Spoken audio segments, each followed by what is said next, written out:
Ja, grüß euch miteinander. Ich bin der Manfred Richard. Der Gianfranco Salis ist bei mir auf Besuch. Er wird mich heute Abend noch einladen zum Znacht, aber vorher machen wir einen Podcast zusammen. Ich bin sehr gespannt und ihr könnt jetzt gerade da reinhören. Salis trifft.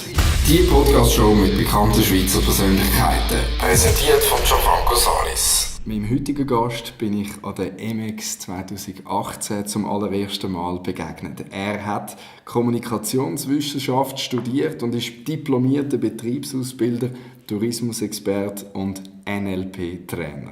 Dozent für Marketing und Verkaufsmanagement in der höheren Berufsbildung. Er ist Keynote-Speaker und Top-100-Trainer für Speakers Excellence, der grössten europäischen Redneragentur. Von seinen Kunden wird er oft auch als Freundlichmacher und als Dr. Service bezeichnet. Er ist der Experte und Trainer für Vertrauensaufbau im Verkauf und ist dabei zum regelrechten Meister für erfolgreiche Verhandlungen geworden. Wie, was und warum, sagt er euch jetzt gerade selber. Ich freue mich riesig auf den Tag mit dir. Willkommen, Manfred Richard. Ja, salut, Gianfranco Salis. Manfred, wie startest du in einen neuen Tag? Jeder Tag ist neu. Ich wache entweder selber auf, allein, oder der Wecker weckt mich. Und dann geht es eigentlich immer gleich. Relativ zügig schlage ich die Bettdecke auf die Seite. Dann stehe ich auf, dann mache ich das Bett. Und während ich das Bett mache, überlege ich mir, was für tolle Leute werde ich heute wieder alles treffen an diesem Tag. Und dann gehe ich ins Badzimmer vor einen Spiegel und dann, siehe da, sehe ich den ersten tollen Typ, nämlich mich selber. Und dann sage ich «Guten Morgen» mir selber und dort rasiere ich jetzt rasieren. Dann nehme ich einen Kaffee und dann geht's los. Manfred, du bist sehr erfolgreich. Was hat dich angetrieben, diesen Weg zu gehen, bis du dort gelandet bist, wo du heute stehst? Ja, das ist eine gute Frage, das habe ich mir schon manchmal überlegt. Ich komme aus sehr einfachen Verhältnissen. Ich bin in einem kleinen Dorf im Berner Oberland aufgewachsen. Bei uns in der Familie hat es da keine Karriereplanung oder so etwas gegeben. Man musste einfach schauen, dass man am Ende vor Wochen genug Geld hatte und am Ende des Monats und am Ende des Jahres alle Rechnungen gezahlt hatte. Und so gesehen hatte ich eigentlich nie etwas, das mich besonders angetrieben hat, irgendwie ein Lebensziel oder so etwas. Am Anfang wollte ich Pilot werden, darum habe ich dann Englisch gelernt in der Schule. Und irgendwann wollte ich dann mal Reisejournalist werden. Und darum habe ich dann Journalismus studiert. Aber dann ist es eigentlich einfach so irgendwie weitergegangen in meinem Leben und ich habe genommen, was mir über den Weg ist gelaufen und ich habe einfach gemacht, was so angestellt ist. Aber ich habe nie ein konkretes Lebensziel, das ich verfolgt habe und das mich dann irgendwie angetrieben hat. Wie bist denn du zu dem gekommen, wo du heute bist? Also weißt, im Sinne von, häufig sagt man ja, ist irgendein Ursprung in einer, vielleicht in einer Unzufriedenheit oder wo man etwas im Leben möchte verändern, dass man dann auf neue Wege kommt und dass man dann seine wahre Berufung findet. Gibt es irgendeinen Ursprung? Oder weißt du, so einen Moment, wo du hast beißen musst, wo du dich dann gefunden hast oder deine Lebensziele dann gefunden hast und weiterverfolgt hast? Also gut, jetzt, was du mir vorhin gesagt hast, gibt es so einen Ursprung. Wie bist du dazu gekommen, dass du Kommunikation machst, Kommunikation als Berufsinhalt hast? Das ist ja bei mir eigentlich der Fall. Und da ist mir jetzt gerade spontan in den Sinn gekommen, wo vor der Konfirmation, wir hatten einen super Pfarrer gehabt, der Richard Woodford hat der geheissen, in Hilterfingen, Oberhof am Thunersee.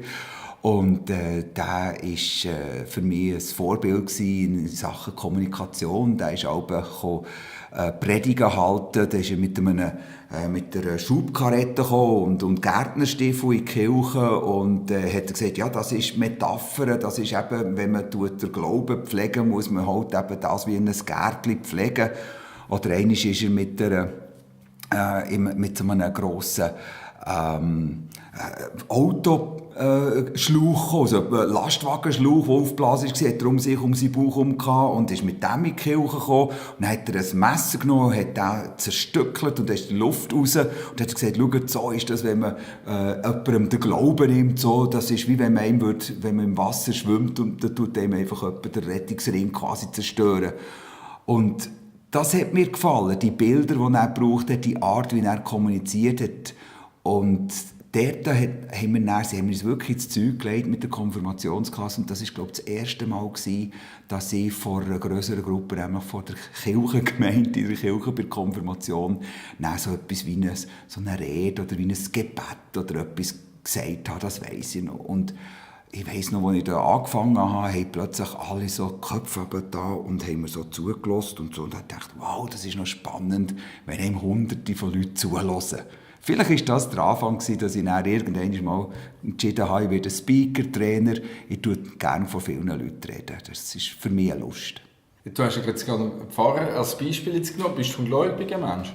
Gute Frage. Das ist wie wenn du mich fragen oder wenn eine Frau einen Mann fragt, liebst du mich? Das ist sehr schwierig zu beantworten. Auf einer Skala von 1 bis 10, wie sehr liebst du mich? Könnte man wahrscheinlich eher antworten 3, 4, je nach Situation. Und ich glaube, es ist auch mit dem Glauben so. Es hat Zeiten gegeben, da habe ich mich wirklich auch noch so ein bisschen reingesteigert. Ich bin dann, sag mal, so zwischen 30 und 40 sind wir vielfach zu den Lakota-Indianern gereist, immer im Sommer, und haben dort spirituelle Zeremonien mitgemacht, Sundance, Nipi-Ritual und so weiter. Und dort, weil alle dort sehr viel geglaubt haben an Spiritualität, an das höheres Wesen, an das Leben vor und nach dem Tod, haben das natürlich dort auch geglaubt. Und dann aber wieder sehr viel weniger. Und dann hat es Zeiten gegeben, und ich dachte, nein, da gibt es gar nichts vorher und nach dem Leben. Also völlig ein Nihilist. Und jetzt habe ich eine sehr gute Freundin, die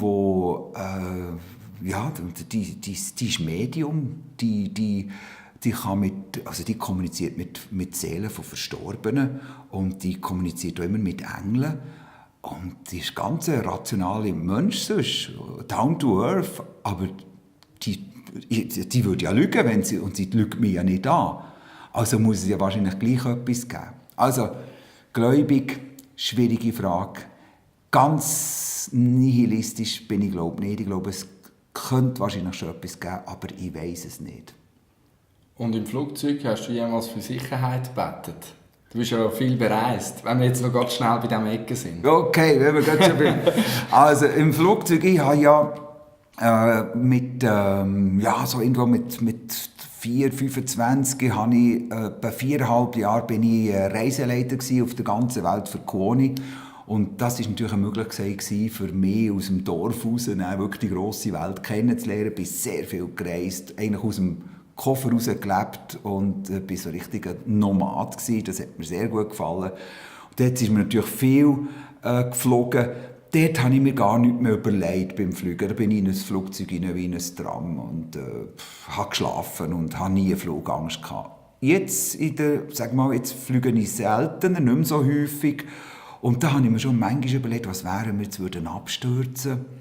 Und dort muss ich dann schon sagen, habe ich so ein bisschen die Idee, jeder Tag ist gut zum Sterben. Wenn die Sonne scheint, umso besser. Das ist ein altes so Indianer-Sprichwort, oder?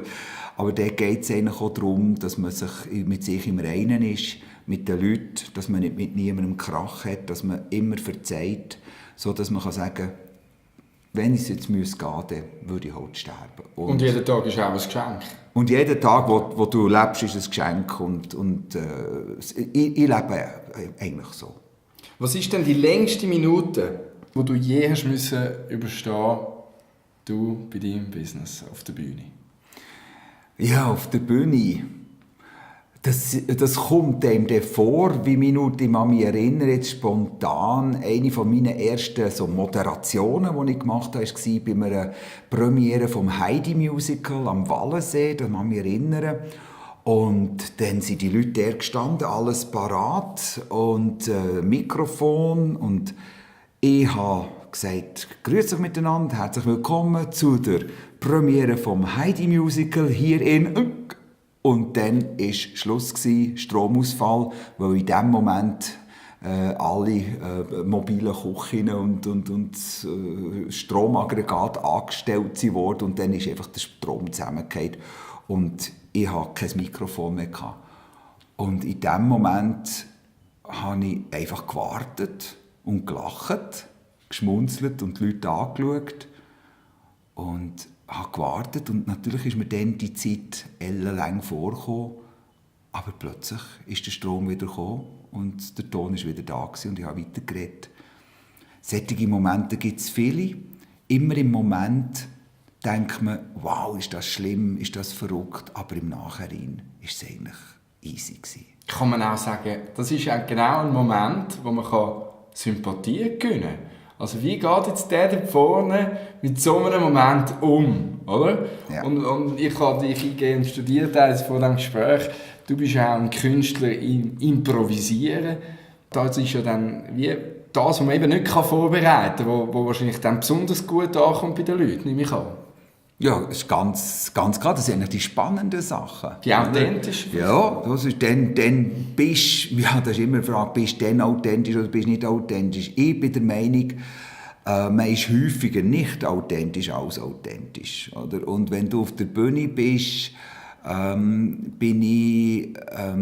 spiele ich meine Rolle und spiele eine Profirolle, bin ich konzentriert und wenn ich merke, der Strom geht aus, der Ton ist weg, dann halte ich ein und dann weiss ich genau, jetzt kommt es darauf an, dass ich die Fassung behalte, dass ich auch mit meiner Körpersprache konzentriert und fokussiert bleibe, dass meine Augen nicht anfangen panisch rollen, dass ich lächeln kann. Und ich habe einfach gemerkt, das Entwaffnendste und das Beste ist, ein freundliches Gesicht machen. Und das ist Lächeln. Und jetzt ist es Kunst, dass man eben lächeln kann, auch wenn man angespannt ist, dass man so lächeln kann, dass es entspannt wirkt. Das ist eine kleine Technik, kann man aber lernen. Und auch immer noch Vertrauen erweckend dann wirkt aufs Publikum, oder? Das Lächeln, das ist ja, habe ich auch schon bei deiner Präsentation an der MX ja gelernt oder daraus mitgenommen, dass wir eigentlich auch getrieben sind im Verkauf auch vom Urinstinkt, oder? Mit dem zuneigenden Lächeln, dass man dort auch als Publikum auch gewinnen kann, auch in so schwierigen Momenten, oder? Jetzt dort, zu diesem Zeitpunkt, die Musical ist ja nicht 30 Jahre her, dort hast du schon Routine mit dir getragen, bist du schon mehrere Jahre, du bist ein gereifter Moderator in dem Sinn. Es war relativ in der Anfangszeit. Also, also das ist mir jetzt so ein bisschen... Okay. Weißt du, ich werde langsam älter, oder? Und du weißt, wenn du älter wirst, kommen einem immer die für weit zurückliegenden Sachen in den Sinn. Und das, was gestern war, hast du schon wieder vergessen. Nein, ist noch nicht so schlimm bei mir jetzt, aber es ist doch ein Zeitchen zurück. Ich meine mehr wegen dem Zeitpunkt, da würdest du sagen, jemandem, der frisch anfängt, wo das passiert auf so einer grossen Bühne, hätte mehr Schwierigkeiten, um diesen Moment schön und gut über die Bühne zu bringen, ohne dass er dann wirklich weg vom Fenster ist, verheizt ist. Ja gut, also eine Routine bringt es immer, oder? Routine bringt natürlich Sicherheit. Andererseits könnte es genau der Moment sein, wo du entdeckst, dass du es eben im Blut hast, dass du ein gewisses Flair für das hast, ein Talent. Und ich denke, man kann alles lernen. Man kann lernen, Reden halten, man kann lernen, Seminar halten, man kann lernen, unterrichten, man kann lernen, eine Sitzung moderieren. Das ist alles eine Technik, man kann alles lernen. Man kann lernen, verkaufen. Vielleicht gibt es halt in diesen sättigen Momenten, wo so Moments of Truth sind, da kommt vielleicht das Talent vor. Wo du merkst, das macht mir ja gar nicht aus, es tut mir gar nicht aus dem Konzept bringen, sondern im Gegenteil, in solchen Situationen wachse ich fast über mich raus. Oder also du meinst, dann entdeckt man auch neue Skills in diesem Moment, so quasi, hey cool, so etwas kann ich auch meistern. Ja, es gibt so eine Technik in der Kommunikation, also sei es jetzt, wenn man Seminar gibt oder wenn man Schulungen macht oder auch ein Referat haltet. Wir sagen dem utilarisieren. Jetzt hoffe ich, habe ich es richtig gesagt. Utilarisieren. Also eine Situation, etwas, was sich ergibt, ausnutzen. Oder? Also es ist besser auf Schweizerdeutsch das zu sagen als auf einem Fremdwort. Aber eine Situation nutzen, also eine Panne, die passiert, zu seinen Gunsten nutzen und durch das holt man sich natürlich sympathieren. Also ist auch, wenn man jetzt ganz kurz in die Sportecke schaut, Roger Federer früher, wie viele Rackets das der verschlissen hat, oder? Bis er dann gemerkt hat, hey, die negative Energie kann man gerade in positive Energie umnutzen mit gezielten Punkten. Ja, das ist auf eine Art im Sport ist das sicher auch eine Anwendung, ja. Jetzt, wir haben einen schwierigen Moment auf der Bühne, haben wir angesprochen. Jetzt beschreib mal den schlimmsten Tag, den du je erlebt hast in deinem Leben. Oh, der schlimmste Tag in meinem Leben.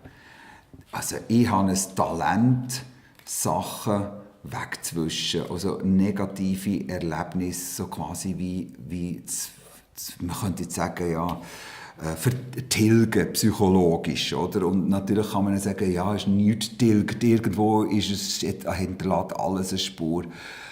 Aber ich muss mir jetzt wirklich sagen, ich bin so glücklich, ich habe noch nie ein ganz schlimmes Erlebnis gehabt, wo ich muss sagen, es hat nicht nur eine gewisse Qualität gehabt. Klar, ich könnte jetzt sagen, wo meine Großmutter in meinen Armen gestorben ist oder wo meine Mutter gestorben ist und ich es nicht geschafft habe, weil ich im Stau gestanden noch an ihr Totenbett zu kommen, das hat mich schon sehr, ich würde sagen, das waren eigentlich die schlimmsten Erlebnisse gewesen, wenn jemand nach in meinem Umfeld gestorben ist und ich keine Gelegenheit hatte, dabei zu sein und ins Reine zu kommen und noch etwas zu sagen, letzte Worte zu sagen. Bei der Mutter war es also so, dass wir am Telefon, der Brüder und ich, am Telefon noch mit ihr geredet haben und die Schwester war bei ihr.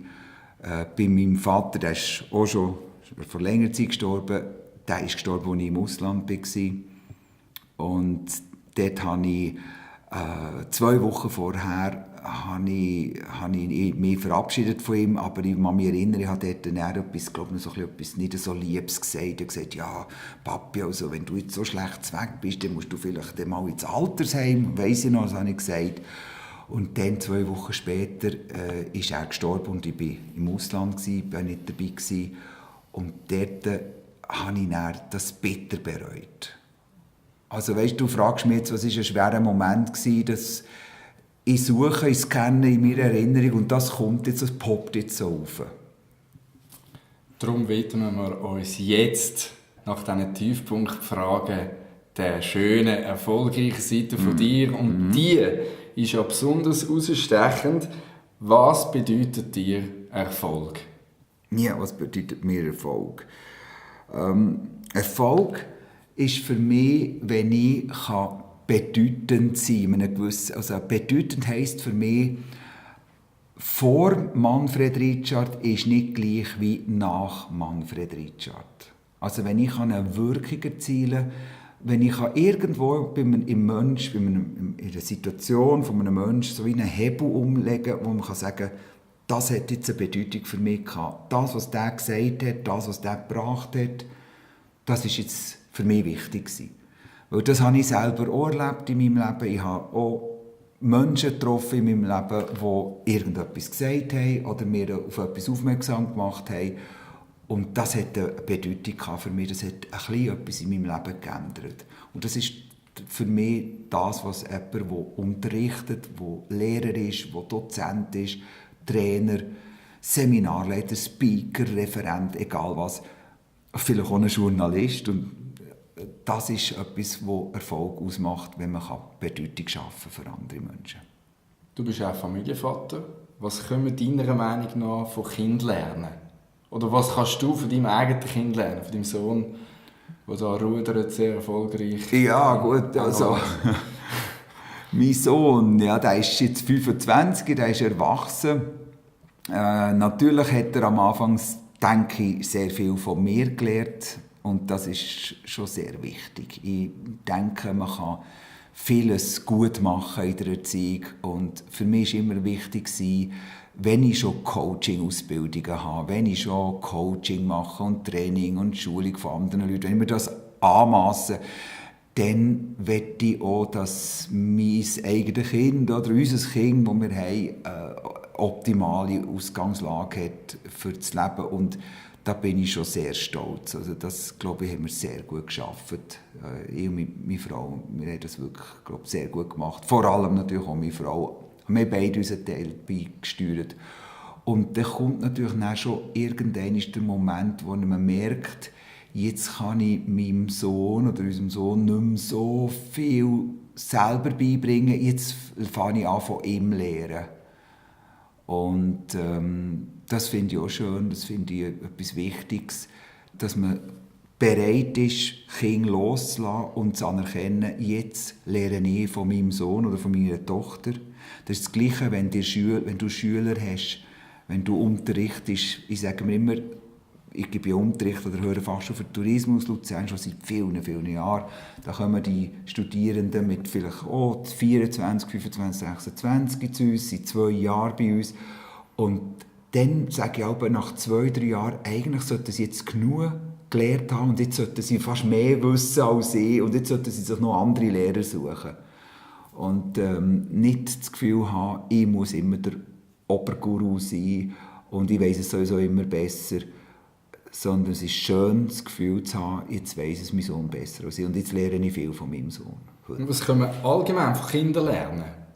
Also du hast ja sehr viel mit Kaderleuten zu tun, mit sehr studierten Leuten, mit Erwachsenen, die du bildest oder weiterbildest. Was lernen wir von Kindern? Gut, von Kindern, denke ich, lernen wir vor allem, solange sie noch sehr klein sind und jung sind und sagen wir, unverdorben, lernen wir, dass sie uns wirklich Feedback geben und ihre Reaktionen echt und authentisch sind. Oder wenn man dann, wobei das schnell mal verloren geht. Oder? Weil schnell lernen die Kinder uns beeinflussen und manipulieren. Und da ist immer die Frage, sind sie jetzt authentisch oder spielen sie uns etwas vor? Von Kindern lernt man natürlich die Freude am Leben, zu spielen.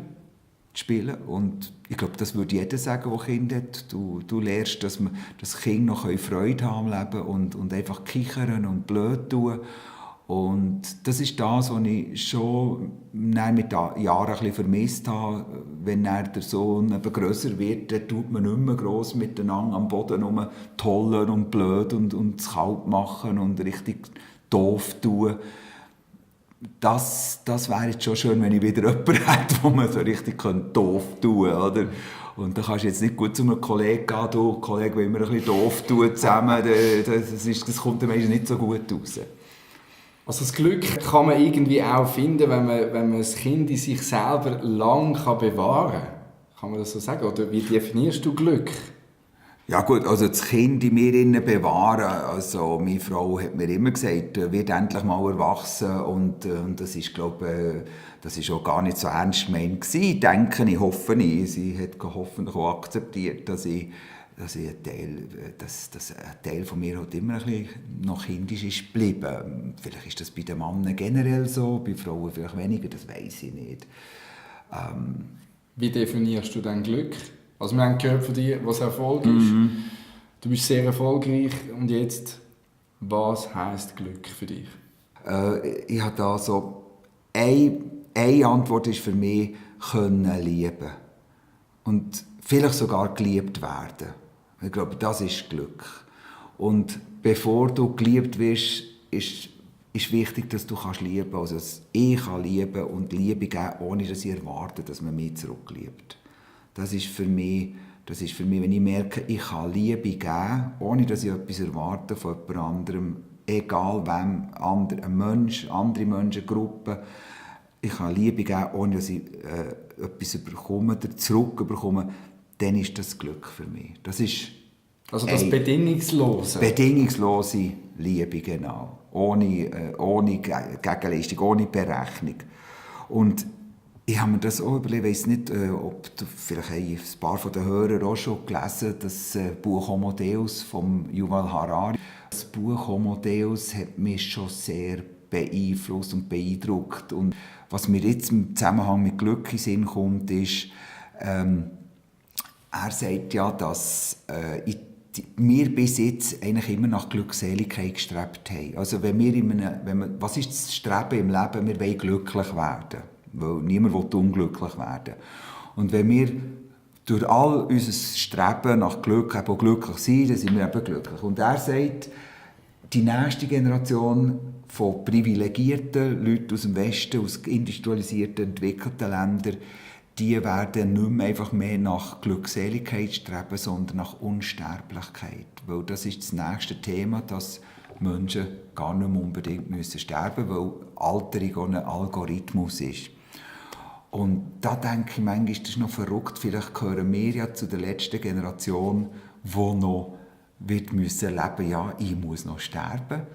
Und wir laufen vielleicht schon an jungen Leuten vorbei, irgendwo in Zürich oder in London in der Stadt, die vielleicht schon mehrere 100 Jahre alt werden.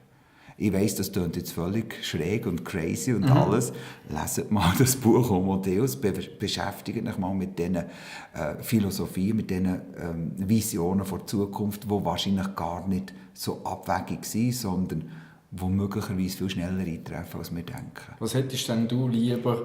Unbegrenzten Reichtum oder Unsterblichkeit? Du ganz persönlich. Ja, eine gute Frage. Unbegrenzter Reichtum wette ich nein. Oder was ist mehr wert? Also für mich wäre jetzt schon Unsterblichkeit mehr wert. Also, wir haben das so, ja, mit vielen Kollegen haben wir das so geredet, Unsterblichkeit. Wann wettest du das? Die meisten sagen, nein, ja, nicht unsterblich. Das ist ja verrückt, oder? Aber ich sage dann immer, wenn man dir plötzlich sagt, du kannst jetzt sterben oder du kannst noch ein paar 100 Jahre leben. Ich glaube, die meisten würden sagen, ich lebe noch ein paar 100 Jahre.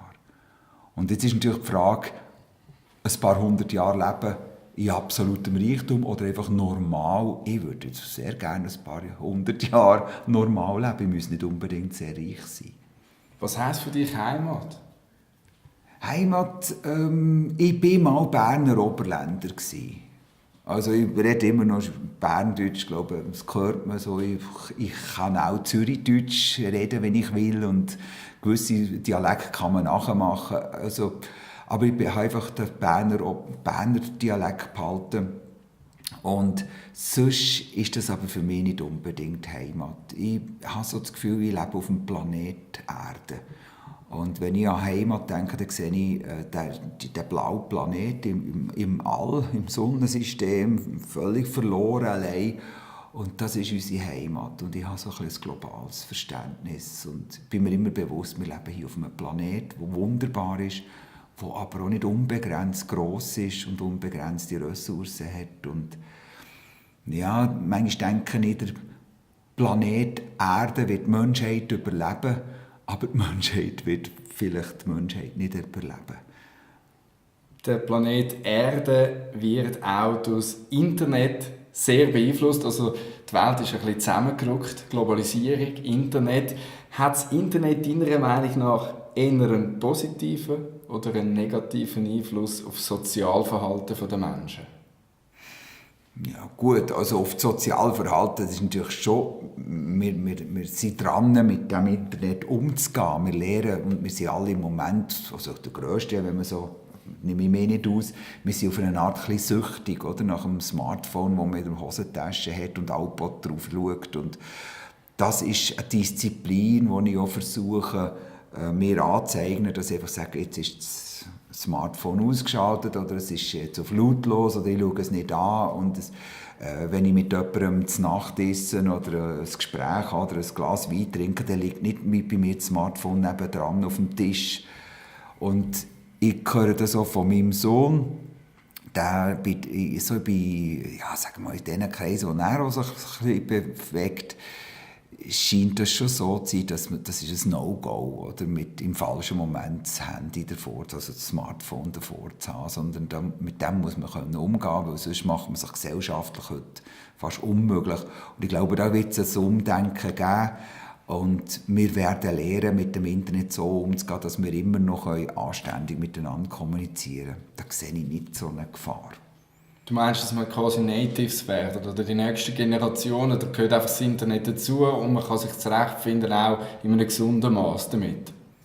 Ja, sicher. Also ich will es nicht missen. Ich meine, wer will noch zurück? Also ich bin überhaupt nicht so ein Nostalgiker, gar nicht. Ich will niemals im Mittelalter leben. Ich will lieber, wenn schon eine Zeitmaschine, will ich lieber in die Zukunft reisen und schauen, wie es in Zukunft ist. Das würde mich viel mehr wundern. Und ich will auch nicht zurück 10 Jahre oder 20 Jahre zurück in der Technologie. Da wieder zurück zu Telefax und Telex und Lochstreifen und so Settings. Das habe ich mit 20 Jahren noch fast erlebt, oder? Nein, also es ist gut so, wie es ist. Und klar, die künstliche Intelligenz, die Big Data und das, was ich vorher auch angesprochen habe, mit, was man so liest in dieser neuen Literatur, Fachliteratur, könnte man ja ein bisschen Angst bekommen davor, aber es hat keinen Sinn, Angst davor, das kommt ja sowieso. Und es ist auch cool, weil sonst könnte man ja jetzt den Podcast dann nicht realisieren und irgendwo in Tokio gerade jetzt zu dieser Minute hören oder in der S-Bahn oder wo auch immer ihr uns jetzt gerade zuhören tut. Coole Sache. Jetzt stellen wir uns mal vor, wir bleiben noch schnell bei unserem Planet. Wenn du für 30 Sekunden die Aufmerksamkeit von der gesamten Welt auf dir hättest, was würdest du sagen oder machen? Ich würde wahrscheinlich sagen, achtet auf eure Gedanken und achtet auf eure Sprache. Weil so wie ihr denkt, redet ihr und so wie ihr redet, denkt ihr auch. Und wie wir denken und reden, das beeinflusst auch unser Handeln. Müsste es noch mehr sein, oder wie lange habe ich Zeit? Perfekt. Das sind schon 30 Sekunden. Perfekt. Wie findest du bei deiner Terminfülle? Ich bin gerade vorher noch mal geschaut auf deiner Webseite. Du bist überall unterwegs, weit bereist. Deine innere Balance. Ja gut, innere Balance. Weißt du, wie kannst du runterfahren? Ich könnte jetzt sagen, ich habe mir auch schon überlegt, soll ich anfangen meditieren? Das habe ich auch schon mal gemacht. Aber das könnte ich mir jetzt noch vorstellen. Gerade vorgestern habe ich mit einem Schneesportlehrer geredet und gesagt, ja, Langlauf im Obergoms wäre auch noch gut, so weißt, für die Balance. Und das wäre ja alles gut, aber mache ich alles nicht. Innere Balance, das sind so Moments of Excellence. Ich bin mir manchmal einfach bewusst, jetzt ist gut, jetzt fühle ich mich gut da, wo ich bin. Hier, wo ich jetzt bin, ist richtig, es ist der richtige Zeitpunkt und ich bin am richtigen Ort. Also jetzt mit dir hier zusammenzusitzen und ein super Gespräch haben, ist für mich so ein Moment of Excellence. Jetzt ist es gut und jetzt fühle ich mich auch in Balance. Ich fühle mich nicht irgendwie hin und her gerissen, ich fühle mich sehr wohl in diesem Moment. Ich habe mal, kommt mir jetzt in den Sinn, einen Schäfer kennengelernt, also in Luzern, vor vielen, vielen Jahren. Da bin ich mal in einem Striptease-Club an der Bar und habe dort ein Bier getrunken. Und dort war schon ein Mann an der Bar, so ein spezieller, ein bisschen älter als ich. Also etliches älter, der war etwa 40 dann und ich war viel jünger. Und dann habe ich mit dem so geredet. Und haben wir da so geschaut, wie da die Damen Striptease gemacht haben. Und dann haben wir uns ein Bier getrunken und hat gesagt, ja, er sei Schäfer. Und dann haben wir gesagt, ja, Schäfer, aha, Schäfer und so. Und du kommst jetzt da in eine Striptease-Bar. Und ich sagte, ja, das mache ich manchmal. Also das ist, wenn ich so die Herden abgebe und dann zwischen zwei Herden habe ich mal so Zeit. Da können die ohne fehlen. Ja, und dann sind wir dort und haben gesagt, okay.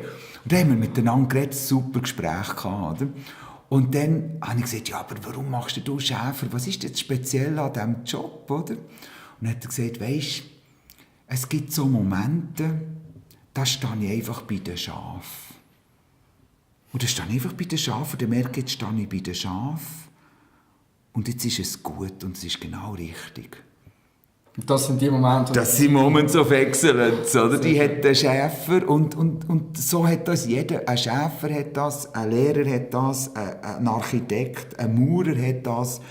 Jeder kann das haben. Einfach den Moment, wo er sagt, es ist richtig, wo ich bin und es ist der richtige Zeitpunkt, ich bin am richtigen Ort. Und das ist Balance. Und für mich war es ein geniales, erfüllendes Gespräch gewesen. Erquickend, motivierend, inspirierend. Manfred, herzlichen Dank, bist du vorbeigekommen. Ja, sehr gern geschehen. Schön bist du bei mir heute Abend und ich freue mich jetzt, jetzt gehen wir noch zusammen etwas Feines essen, ein feines Glas Wein trinken und reden noch ein bisschen weiter zusammen. Das machen wir. Salis trifft. Die Podcast-Show mit bekannten Schweizer Persönlichkeiten. Präsentiert von Gianfranco Salis. Das ist der Podcast Salis trifft. Wenn dir die Folge gefallen hat, dann schenk mir doch bitte deine Bewertung auf iTunes und hinterlasse mir einen kurzen Kommentar. Ich freue mich auf dein Feedback. Vielen Dank für deinen Support und bis zum nächsten Mal.